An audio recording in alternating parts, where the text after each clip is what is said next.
Friday Fitness. Back from a run. Just a nice 4-ish K. Listening to Springsteen. Still struggling to just keep the habit of running after work and just having any energy at all. I just have zero motivation or interest in being alive. And that has an impact on one's running and fitness. Because running is a very life-oriented thing. I wish I could say pro-life, but that word has been co-opted. But it's eros. Running comes from a love of life. It's extremely lively, and I take absolutely no joy in anything anymore. That said, you don't cure depression by giving into depression. You have to get behind yourself and push, and building and maintaining an exercise routine has always been pivotal to me in overcoming depression. And it will again. You just can't, because you feel so unalive, you think nothing's going to make you feel alive, but it is in there. If you take care of your nutrition, your cat, if you take care of your nutrition and your exercise and your sleep habits, you can turn the tide. And I spent 20 years being horribly depressed and talking myself out of even trying to get better. And once I finally committed to running, since that's what I was drawn to, and from there I had to learn about nutrition and other fitness things in order to maintain the running. First time in my life that the clouds actually lifted, and I felt the opposite of wanting to die. And so I'm counting on that coming back as this running season finally gets underway and we have some consistent nice weather. Yeah, there's no point in talking about anything else after a spiel like that, but I am most definitely, I fully internally and externally acknowledge it, coping with depression again and suffering from it. And this is what I have to do to get better, to make it go away. And if you're suffering from the same thing, this is it, man.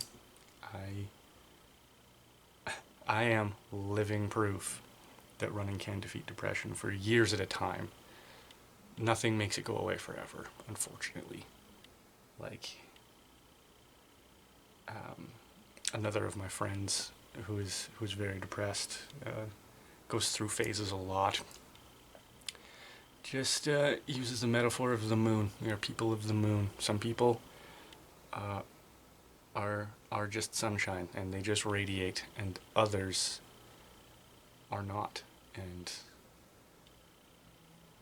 yeah, you gotta find ways to cope and to live, and hopefully, in her metaphor, you have people around you who are people of the sun, and they radiate, and you can catch some of theirs. That's the way she talked about her marriage. Her husband was the sunlight, and she couldn't generate her own internal light, but she could absorb his and reflect it back. This has been on my mind a lot, and I haven't had a chance to talk about it, so it's all kind of coming out. Sorry for getting heavy. But not really. I mean, we need to talk about these things. A lot of people are suffering. And I absolutely think that running can and should be a cure for a lot of people. Yeah, I'll wrap it up so this doesn't turn into a forever video. But yes, you can battle depression. You don't feel it at the time. Something I've been thinking about a lot lately too, even though I just said I was going to wrap this up. Eating right is so unrewarding at the time. All the things that are good for you, you have to push yourself through, and you don't get to feel that ping of reward. And that's tough. It's tough to do things that aren't quickly self-reinforcing. I mean, sometimes running sucks. Sometimes you feel terrible. Sometimes you're in pain. And you have to think, how can I keep doing this and work with it? Not what else can I do that's going to feel better? Because all the short-term things that make you feel that, even feeling better is such a myth. I found so many things are just about not feeling. They're not about feeling better. They're about feeling nothing. Like, that's why we end up scrolling social media and kind of having secondhand feelings. We have other people that have feelings for us. We just don't have any of our own. And same with zoning out and watching the same show over and over and over again. Like the 9 million people who are on their 15th go through of The Office right now because it's their comfort show. They're just doing it to feel nothing, just to disassociate. And yes, sometimes you have to do that, but that's not a strategy. It's like, painkillers aren't a strategy. They're a problem. Yeah. Sorry, I won't get too preachy either. Just get well soon.